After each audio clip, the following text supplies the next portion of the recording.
Just an absolutely brutal day today, temperature-wise. A few snow flurries coming down now, but oh, it is frigid. Good morning, Jason here, Birchfield Family Farm, Oxford, Ohio. We have an extremely cold morning here on the farm. About 15 degrees, 3 degrees if you factor in the wind chill. Been wanting for a while to do a video on our winter water setup and some of the equipment we use in the wintertime to get us through here. Got a really cold day and it's a good day to go over this stuff. So let's dig in. Okay, this is our main winter water unit here. During the wintertime, we keep the animals out on this acre paddock or so and overwinter here, and it's mainly because of this thing here. Ritchie Industries makes this water. It's called a Thrifty King. We've been on the farm here almost 6 years, and this has been here the entire time. Can't speak to really exactly how old it is. It does have some wear. It's got some cracks and spots on this side especially, so we'll probably be needing to upgrade at some point, but it's doing just fine now. Kind of want to get into the guts of this thing and give you a little more info here. Okay, so you can see on a chilly day like today, 3 degrees with the wind chill, we're at about just over 43 degrees on our water temp in here. Now I can see just from looking at this, I do need to raise the water level just a little bit because of this gap. So this gap, we're obviously not going to hold as much heat with the water level a little bit lower like this. These other ones, this one looks decent. Yeah, this one needs to come up some, see the gap there. But when it is, the float in here is positioned right, plastic pieces should float to the top and provide somewhat of a seal here at the top. And that's going to keep algae out, you know, in the summertime, and it's going to keep your heat in the winter time.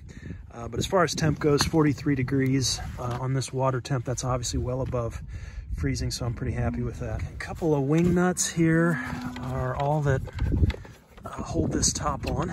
Okay, and then getting in here to the unit, you know, here's how this thing works. We've got a riser and a pipe coming up through there. We're down, you can see well below frost line. We go down probably about 4 feet here, and then the water line comes into this float. This float is similar, very similar to a toilet valve, but as this drops, you see that water is gonna turn on, and it just automatically stops when we reach that water level. This is adjustable here, but they say the #1 reason why these things freeze up is this water line is touching the inside of that riser, that pipe coming up on the outside. That's what they say. Now, there is no heater in here, so we don't have any kind of electric heater. The principle here is you've got this insulated, very well insulated mass of water that's over top of this, you know, the piping coming up, and you've got that, you know, obviously heat sink of the earth in the 50 degrees or so that it's staying down there, and that's gonna rise and kind of tend to warm this. Obviously not right now with the lid off, but that's the general principle. We've had very good luck with this thing. I do drop an immersion heater down through one of these floats here in the dead of winter, especially if we drop below 0 degrees Fahrenheit. And they say that at negative 20 degrees Fahrenheit with a 15-degree wind chill, this unit will lose about half a degree per hour. And so it takes about 20 hours, and this is with no heating element. Hey, buddy. This is with no heating element, about 20 hours to freeze. And now that's also assuming, though, that the water coming in is, I believe they said 49 degrees. So we'll check our water coming in here to see what temp we've got. But, you know, the other principle here, as you can see, obviously you want your flocks and your herds drinking out of this thing often, especially when it's just very cold, because you're going to bring that, you know, fresh 50 degree water into this thing, which is going to help keep you from freezing. So that's the general principle. Hey buddy, are you thirsty? Okay, checking our incoming water temperature here. Let's see what we've got. 55.1. Hey guys, gonna check things out. Also have a drain plug here, which is nice. There's one on either side when you need to drain this and clean it. It's another feature we've used.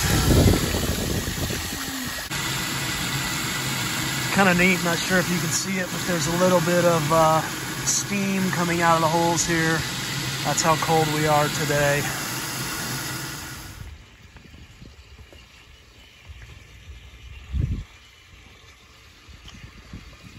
They say this thing services 200 head of cattle. I don't know if you saw that little move there that Daisy put on Ella, but I kind of have a hard time believing this would take care of 200 head, just because I've seen 15 or 20 cattle up here when they're thirsty, and it gets kind of wild.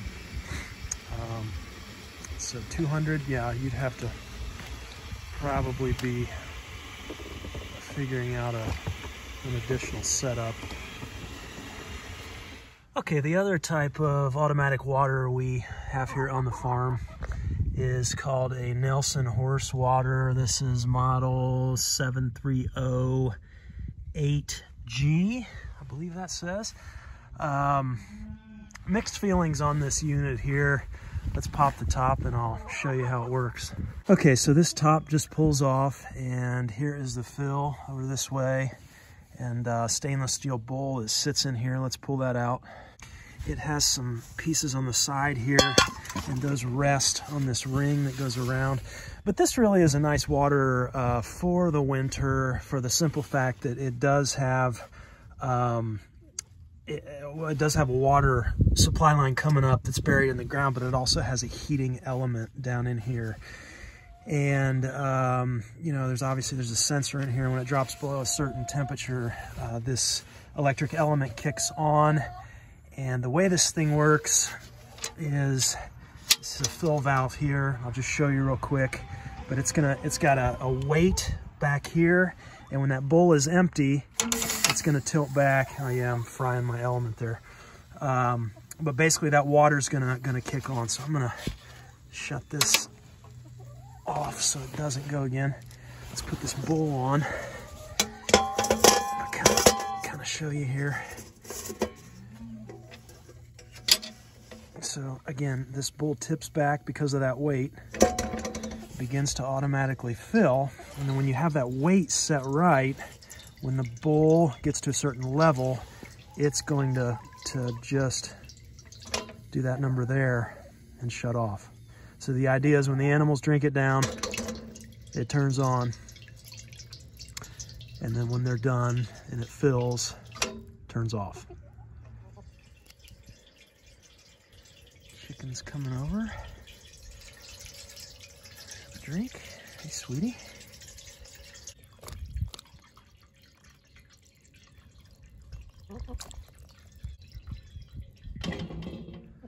There it goes. So mixed feelings on this unit. It's obviously incredibly nice. It never freezes. That fact is awesome. I've come out here in below 0 degree Fahrenheit weather, and this thing is, I mean, not a bit of ice on it. And so definitely good there. The downside is there are times where it doesn't shut off, and so, you know, whether the weight is not set right, or everything really has to be right, or this cover needs to go on exactly right. Sometimes the bowl just does not pop back. I've kind of had to oil up the bars that it it pivots on, you know, you kind of got to watch that. And so when it doesn't shut off, then it just overflows out the top here, and obviously that's an incredible waste of water. Other downside, it's just not going to be big enough for cattle. You know, sheep maybe, but we run our chickens, let them out of the coop, let them come over in the wintertime and drink out of this thing. But the other disadvantage is running the chickens. It gets so dirty, right? You can see they're hopping up on here, just crapping all over everything. So it's really like every other day, every 3 days, we've got to, you know, give that a good clean and, you know, rinse it out, get it going again. And so in the summertime, because it's open, I've noticed we get quite a bit of algae that will develop on the bull if it's not cleaned regularly. So quite a bit of maintenance to the Nelson horse water, but definitely not going to freeze in the wintertime. Third type of water here we're running for the wintertime is this setup here. This is a little more of a rig job than our other two, but it still gets the job done. And this is just a 500 watt immersion heater that we've got in this tank. I've kind of got it up against this electronet coming through here because the rams will come over and mess with this thing. They just chew on the wire, and with this electronet kind of coming over, that's gonna give them a shock if they try and get to that thing. But this is just a regular plug-in 120 volt unit. We've just got wire over there on the coming off the pole, and it's just plugged in. So this is going to keep the water from freezing, give them access. Obviously no automatic fill here, and you do always run the risk of them, you know, chewing on this thing or whatnot. But I also like to, when I plug these in, I like to run them off of something called a thermo cube, which just allows the electric to only flow when it gets below, I think it's 36 degrees Fahrenheit. So just another good feature to have it automatically shutting off. I do believe there's some type of a temperature control in this immersion heater as well. Okay, fourth type of water we're running here is something called a heated bowl. Just a 60 watt heater in this bowl, plugs into 120 volt extension cord. So our normal setup, if you can see it, but it's a Bell Plossin water, and you know, there is not a chance that thing is going to stay anywhere near unfrozen in these temperatures. A little 1/4 inch line that comes off. I mean, this bucket back here it's solid ice. There's, you know, everything's frozen. They've got no water in here right now. It's all ice. And so having this thing up here, you know, obviously gallon and a half, 60 watts. So it's not going to work with sheep, definitely not with cattle. Simple reason, they would drain this in no time. And also with the sheep, they'd be flipping it over. But with the chickens, it's not too bad. We've just got 3 roosters we're running in here. And this is gonna stay unfrozen when it's plugged in.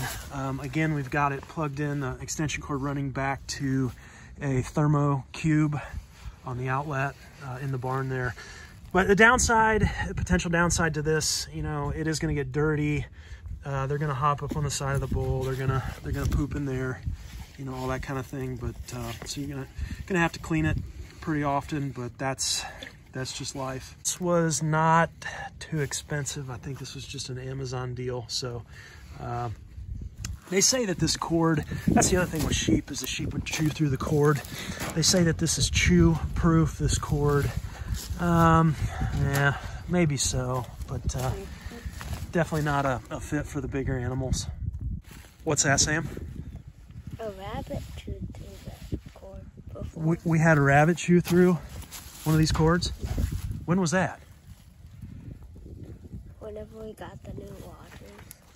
rabbits. So we started out using one of these for rabbits, huh? No, it was the rabbit water, but it has the... Oh, yeah, okay, yeah, right. A rabbit water had this same design, you're saying? Yeah. And the rabbits were able to chew through that cord still? Yeah. Yeah, okay. Keeping livestock waters filled and accessible is a challenge in and of itself without having to worry about freezing temperatures. These are just a few of the livestock winter water options that have worked for us. Hey, do you have something that you're using that maybe you don't see here that has worked for you? If you're willing, share it in the comments and we will get a discussion going.